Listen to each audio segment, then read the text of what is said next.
तर सर बघू शकताय, तुम्ही सांगत होता ना मेथी घास लावला पाहिजे. हे बघा वंडर ग्रास आहे, किती क्वालिटी आणि किती ब्रँड आहे, बेहिसाब ब्रँड आहे. तर तुमच्याकडे येणारच नाही असं, तुम्ही किती पण खत घाला पण असंही होणार नाही, कारण आमच्याकडं त्या परिस्थितीच आहे. आता तुम्ही वरचा लोकेशन जर पाहाल म्हणजे डोंगरावरचं, तर तुम्हाला समजेल काय पद्धतीत नाही.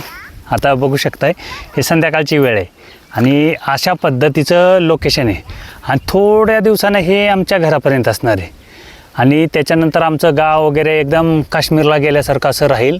आणि अशा पद्धतीचा आत्ता डोंगर आहे आणि अशा पद्धतीचं हे सर्व वातावरण असतं. त्याच्यामुळं काय झालं की आम्हाला जे काय करायचं आहे मेंढीपालनामध्ये ते आम्हाला त्या पद्धतीनं. आणि मेथी घास बघायचं आहे तुम्हाला, हे बघा मेथी घास आहे, म्हणजे मागच्या वर्षी लावलेला ह्या वर्षी आला आहे बघा, हाच मेथी घास आहे. पण काय करायचं, नशीब एवढं चांगलं आहे ना की ह्या सर्व गोष्टी येतात आहे. पण कधी येतात आहे, फेब्रुवारीच्या नंतर. म्हणजे ह्या सर्व येत आहेत, मेथी घास वगैरे सगळं येतो, पण कधी येतो फेब्रुवारीच्या नंतर. आता मार्वेल एक येतं, म्हणजे माझ्याकडे जे मार्वेल आहे ते येतं, पण त्याला काय करायला लागतं, सरी करावं लागतात. ऊसापेक्षा मोठी जर सरी असेल तर त्याच्यामध्ये मार्वेल येते. कारण मी थोडासा प्रयोग करून पाहिला आहे, म्हणजे थोडंसं लावलं होतं पण ते जगते.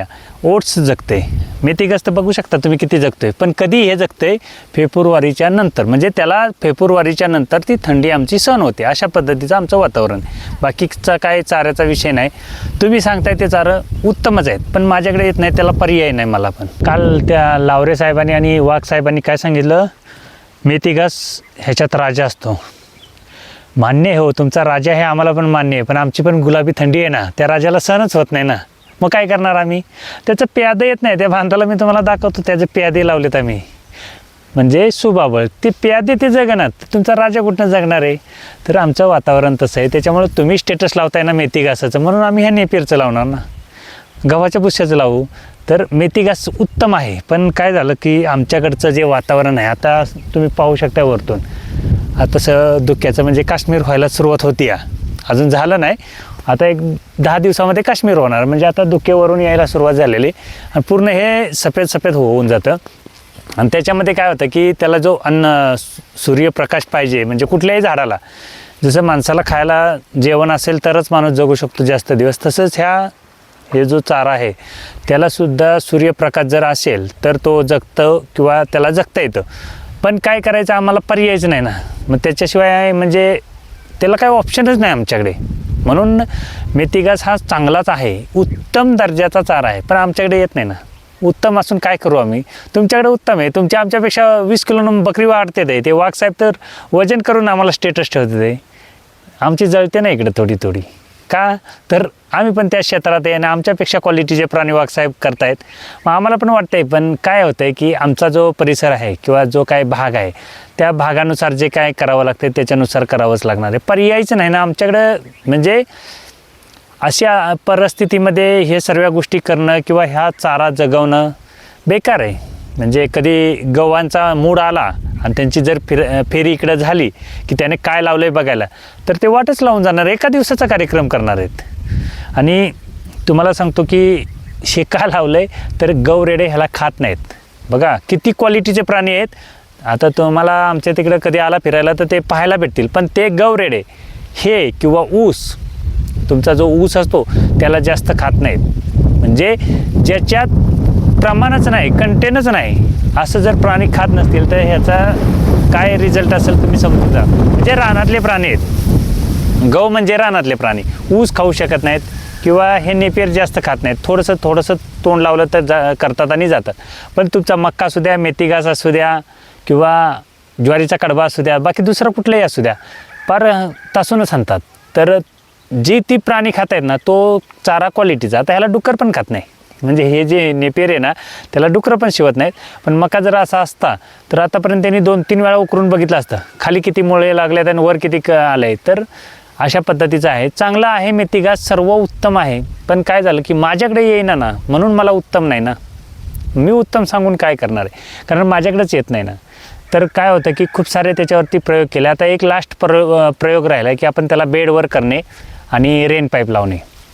हा एक लास्ट ऑप्शन आहे आणि तोही ह्या नोव्हेंबरला चालू करू. त्याच्यावरती म्हणजे सोल्युशन एक लास्ट राहिले, त्याच्या पलीकडे सोल्युशनच नाही. आणि चारा म्हणजे कोणताही मेंढी पालनात वापरा, काय नाही की हाच वापरला पाहिजे आणि तोच वापरला पाहिजे. आहे सोन्याचा, आहे राजा, मान्य आहे. पण आमच्या राजाला जर असं काय वातावरण दिसायला लागलं की राजा तुमचा जमिनीतनं वरच येत नाही, मग त्याला आम्ही तरी काय करायचं. आता राजाला मस्त खत घालतोय की, पण राजाचं काय होतं, त्या थंडीच्या एवढी गुलाबी थंडी लागते त्याला की त्याला असं वाटतं की मी नाही, जमिनीतच आतमध्ये बरं आहे. तर अशा पद्धतीचं आमचं वातावरण असल्यामुळं आम्हाला त्या पद्धतीनं करावं लागते. नाहीतर आम्ही तुमच्यासारखा शेवगा, हदगा, तुती, सुबाबळ सर्व लावलं असतं हो. पण काय आहे ना की आमचा जो निसर्ग आहे आणि नॅचरल जी परिस्थिती आहे त्याच्यामध्ये थोडंसं कमी येतं. म्हणून आम्ही हे नेपियरचं 5% प्रमाण घेणार आहे. कारण चाऱ्याची जी चेन आहे ती तुटते. म्हणजे आता माझं असं झाल्यामुळं ती तुटली चाऱ्याची चेन. नाही तर आता 15 टन मुरघास असता आणि हा जर नेपियर नसेल तर पूर्ण चेन तुटेल. म्हणून ते 2-3 गुंठ ठेवलेलं आहे. पण ह्याचा एवढा त्रास असतो ह्या नेपियरचा ना की ह्याचं कुठेही एक कांडी जरी पडली तरी ते फुटतं. डोक्याला त्रास तो आहे. कारण त्या साईडला बघू शकता तुम्ही, ते मक्यात गेल्या वर्षीचा नेपियर आत्ता उगवतोय परत. म्हणजे एक पाऊस झाला आहे तर अशा पद्धतीनं तो परत उगवतोय. तर असं जर होत असेल म्हणजे त्रासाचीच गोष्ट आहे. किती रोटर मारा, किती काय करा, त्याला उकरून काढल्याशिवाय ते येतच नाही. आणि अशा पद्धतीनं असल्यामुळे तो जास्त प्रमाणात राहतो. आणि जर काय तसा जर केला, हे बघा, हे बघू शकता तर ही नेपियरची थोंब आहेत. हे सर्व जे हिरवं दिसते ना ते नेपियरच आहे. पण आता त्याला पर्याय नाही आमच्याकडे आणि त्याला काढायला खूप सारा त्रास येतो. अशा पद्धतीतलं हे नेपियर आहे. आणि जर काय म्हणजे थोडंफार लावलं आहे म्हणजे थोडंफार असावंच. कारण मी पाहतोय चाऱ्याची ती चैन तुटते. आता खूप सारे चारा बियाणं आलेत. कारण मला सोशल मीडियाचा तोच फायदा झाला की मला जे येत नव्हतं किंवा जे मला माहीत नव्हतं ते ज्या लोकांना माहीत आहे त्या लोकांनी मला सांगितलं की तुम्ही असं केलं तरच सक्सेस होईल. हा एक माझा फायदा झाला ना. आता काही लोक म्हणतात ना नुसतं व्हिडिओ बनवून काय फायदा आहे. तर आपल्याला जी माहीत नसते किंवा आपल्याला जी माहिती नाही किंवा आपल्याकडे माहिती जी कमी आहे त्या गोष्टी ती लोक सांगतात. हे एक सोशल मीडियाचा चांगला फायदा असतो. आता काही लोकांना वाटतं की हे रोज व्हिडिओ बनवतो, ह्याला काही काम आहे का? काहीच काम नाही ना मला. तर प्रॉब्लेमच तो आहे, मला काहीच काम नाही. कारण काय आहे की जर काय आपण जाहिरात केली नाही आपल्या व्यवसायाची तर आपला व्यवसाय असेल नसेल, कुठल्या कोपऱ्यामध्ये राहील हा कुणालाच समजणार नाही. आणि ज्याचा काही जाहिरात असेल त्याचा भले छोटा असू द्या पण त्याचं ओळख मात्र पूर्ण ह्याच्यामध्ये राहते. तसं जर असेल तर तुम्हाला प्रत्येकाला मी तर सांगतो जाहिरात केलीच पाहिजे. तुमची जाहिरात असेल तर तुम्हाला ओळखतील, नाही तर तुम्हाला कोण ओळखणार नाही. आज मला तरी काय माहिती आहे, मला तरी काय मेंढी पालनाचं माहिती आहे किंवा मला तरी शेतीचं काय येतं. माझ्यापेक्षा खूप चांगले अभ्यासक आहेत, माझ्यापेक्षा खूप अनुभवी लोक आहेत, तरीसुद्धा मला विचारतात किंवा मला काही गोष्टी सांगतात. का? तर मी त्यांच्या फील्डमध्ये आलो आहे ना. मी त्यांच्या जर फील्डमध्ये नसतो तर त्यांनी मला सांगितलंच नसतं. पण तसं आहे, काही लोक येतात मला भेटायला, खूप साऱ्या गोष्टी म्हणजे नॅचरली सांगतात.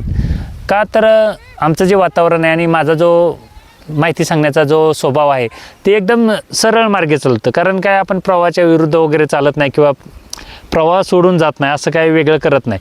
पण त्याच्यामुळं काय झालं, लोकांनी जे आमच्याकडे तोटा आहे किंवा जो काही हा वातावरणाचा फटका बसतो आहे आम्हाला, त्याचं सोल्युशन काही गोष्टी सांगितल्यात.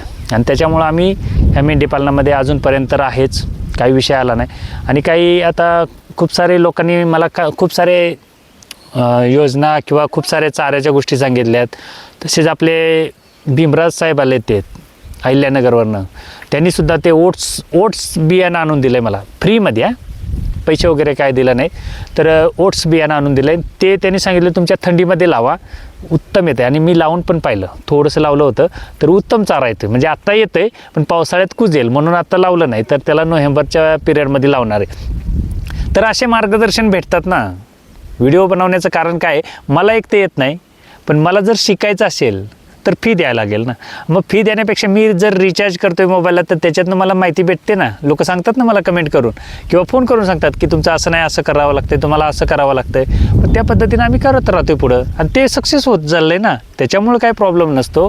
पण चाऱ्याबद्दल जर म्हणायचं म्हटलं तर चारा म्हणजे आमचा तर एकदम बेकार परिस्थितीतला चारा आहे. तरीसुद्धा आम्ही त्या शर्यतीतनं माघार घेणार नाही. कारण आम्हाला माहिती आहे आमच्या चाऱ्यावरतीसुद्धा आम्ही मेंढरं जगू शकतो, त्याचा काही विषय नाही. थोडा त्रास होईल, काही हरकत नाही, थोडंसं वजनाला कमी पडणार. कारण की आमचा जो चारा आहे एवढा काय दर्जेदार नाही किंवा वातावरण एवढं दर्जेदार नाही. आत्ता जरी शेडमध्ये गेलं तरी मेंढराशी गप्प बसलेले असतात. का? तर त्यांना थंडी तेवढी आत्ता लागते. अजून पाऊस लागला नाही. आता तसं धुके खाली येते म्हटल्यानंतर अजून 8-10 दिवस पावसाला वेळ आहे. आणि त्याच्यानंतर मग जी थंडी चालू होईल, म्हणजे गुलाबी जी थंडी चालू बोलतात आमच्याकडं, ती नंतर मग तुम्हाला समजेल की काय परिस्थितीत असतं. संध्याकाळी झोपलं तर आम्ही साताऱ्यात असतो, सकाळी बघितलं तर आम्ही काश्मीरमध्ये असतो. अशा पद्धतीचं आमचं वातावरण असतं. त्यामुळं चाऱ्याचा काही प्रश्न नाही. चारा सर्वात चांगला आहे, उत्तमच आहे. फक्त काय आहे, माझ्याकडे येत नाही त्यामुळं मी सांगतो की चारा नाही आहे. कारण पर्याय नाही ना, कारण आपल्याकडे येत नाही म्हटल्यानंतर त्याला काय ऑप्शन नाही. आणि वातावरणाला तर सुद्धा काय करता येत नाही, कारण एवढी थंड आणि एवढं गार वातावरण आहे ना की बेहिसाब आहे. अशा पद्धतीचं जर चारा नियोजन केलं तर मला तर वाटतं मेंढीपालनामध्ये काही कुणाला अडचण येणार नाही. फक्त तुम्ही संयम ठेवला पाहिजे. आजच झालं पाहिजे, आत्ताच केलं पाहिजे, तसल्या काही गोष्टी नाही. रिलॅक्समध्ये राहायचं, हळूहळू स्टेप बाय स्टेप होतं. मला तरी कुठं माहिती होतं आणि मला तरी कुठं येत होतं. मला काही लोकांनी सांगितलं, मी व्हिडिओ बनवायला लागलो, चुकत होतं ते मला लोक सांगत होते. त्याच्यानंतर मी माझ्याकडे दुरुस्ती करायचो, काही गोष्टी मी पहिल्यांदा करायचो आणि त्या योग्य झाल्या की लोकांपर्यंत सांगायचो. अशा पद्धतीनं जेव्हा केलं तेव्हा ते सरळ मार्गाने कुठंतरी चाललं आहे. नाही तर मी पण शर्यतीत राहिलोच नसतो. माझं नाव निशाण कुठंच राहिलं नसतं. कुणाला माहीतच नसतं पडलं की ह्या डोंगरात असं काय असेल. पण त्याला थोडंसं कष्ट केलं आणि थोडासा संयम ठेवला, त्यामुळे आजपर्यंत इथपर्यंत आहे.